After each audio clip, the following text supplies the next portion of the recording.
महाराष्ट्र में मतगणना से एक दिन पहले मुख्यमंत्री पद को लेकर माथापच्ची तेज है। एक तरफ जहां महाविकास अघाड़ी और महायुति दोनों ही गठबंधन असेंबली की संभावनाओं को लेकर अलर्ट है, यानी भंग असेंबली की संभावनाओं को लेकर अलर्ट हैं और पहले से ही अपने खेमे को साधने के लिए लगे हैं, उसी तरह से दूसरे गुट में सेंध लगाने की प्लानिंग भी चल रही है। इस बीच सीनियर लीडर शरद पवार ने अपनी पार्टी के कैंडिडेट्स के साथ एक अर्जेंट मीटिंग तत्काल बैठक बुलाई। उन्होंने पार्टी के सभी प्रत्याशियों के साथ ऑनलाइन मीटिंग की है, जिसमें सुप्रिया सुले, जयंत पाटिल जैसे बड़े लीडर्स शामिल हुए हैं। शरद पवार ने मीटिंग में कहा कि सभी उम्मीदवार अपनी जीत के ऐलान के होने के तुरंत बाद मुंबई पहुंचे।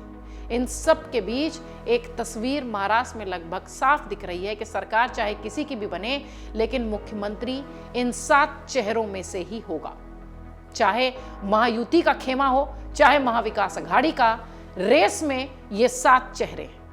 सबसे पहला नाम इस फहरिस्त का है देवेंद्र फडणवीस का। महाराष्ट्र में भारतीय जनता पार्टी की तरफ से मुख्यमंत्री पद के लिए देवेंद्र फडणवीस ही फ्रंट रनर हैं। फडणवीस मुख्यमंत्री भी रह चुके हैं। फडणवीस को गठबंधन की सरकार चलाने का अच्छा अनुभव है।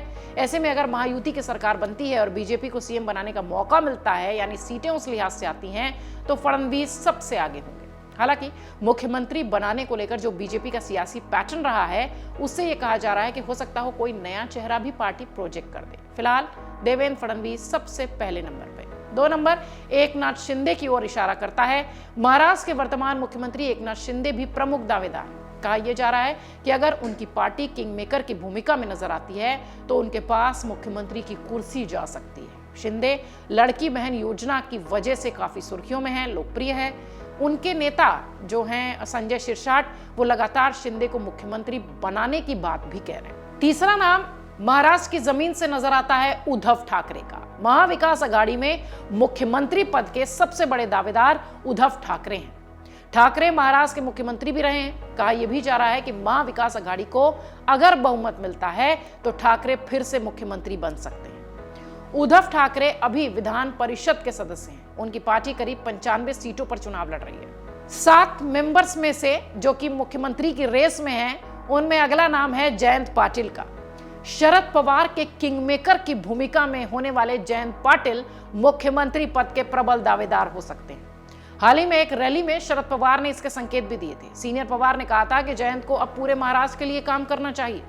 शरद पवार के करीबी जयंत पाटिल महाराष्ट्र के सीनियर लीडर हैं। कई सरकारों में वरिष्ठ मंत्री रहे हैं। विधायकी भी लड़ते हुए इस साल दिखाई पड़ रहे हैं। अजीत पवार, चाचा शरद पवार से बगावत के बाद बीजेपी गठबंधन में आए अजीत पवार मुख्यमंत्री पद के प्रबल दावेदार हैं और 5वें नंबर की रेस में नजर आते हैं। कहा यह जा रहा है कि अजीत अगर सरकार बनाने की भूमिका में नजर आते हैं तो मुख्यमंत्री कुर्सी को लेकर मोलभाव जरूर करेंगे।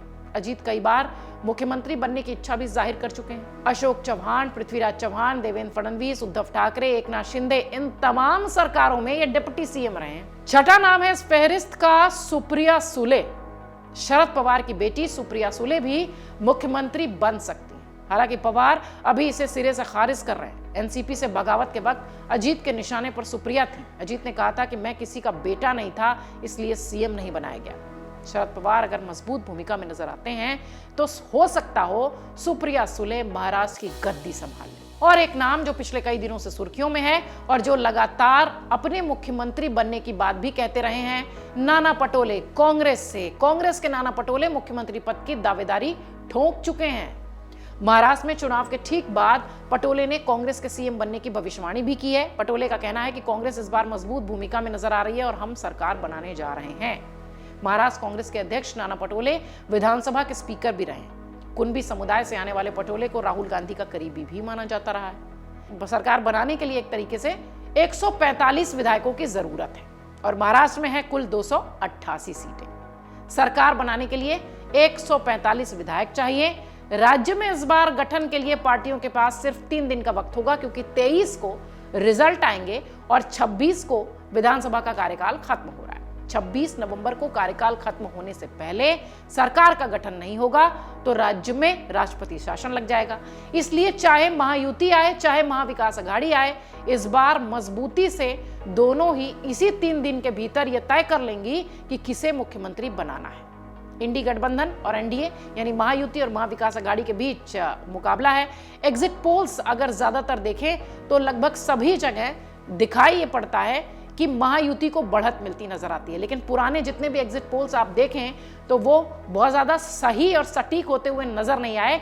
यानी एग्जिट पोल कभी भी पिछले कई समय से एग्जैक्ट पोल होते हुए नजर नहीं आ रहे हैं, इसलिए शायद एग्जिट पोल पर बहुत भरोसा नहीं किया जा सकता। यही बात विपक्ष के नेता भी लगातार कह रहे हैं। 23 नवंबर बहुत कम समय है, स्पष्ट हो जाएगा कि कौन महाराष्ट्र में सरकार में आ रहा है। और ये जो 7 नाम हमने आपको दिए, क्या मुख्यमंत्री इन्हीं में से कोई बनेगा या फिर बीजेपी अपने पुराने राजस्थान और मध्य प्रदेश के पैटर्न को फॉलो करते हुए कोई नए चेहरे को देगी, या फिर महाविकास अघाड़ी से इन्हीं जो नामों की सूची हमने आपको बताई है इनमें से कोई मुख्यमंत्री बनेगा। बहुत कम समय बचा है, ये सारे सवाल जवाब में नजर आएंगे। अगर आप ये वीडियो YouTube पर देख रहे हैं तो हमारे चैनल को सब्सक्राइब कर बेल आइकन दबाएं, और Facebook पर देख रहे हैं तो हमारे पेज को लाइक करें। 8 मिलियन प्लस सब्सक्राइबर, आपके इस भरोसे के लिए बहुत धन्यवाद।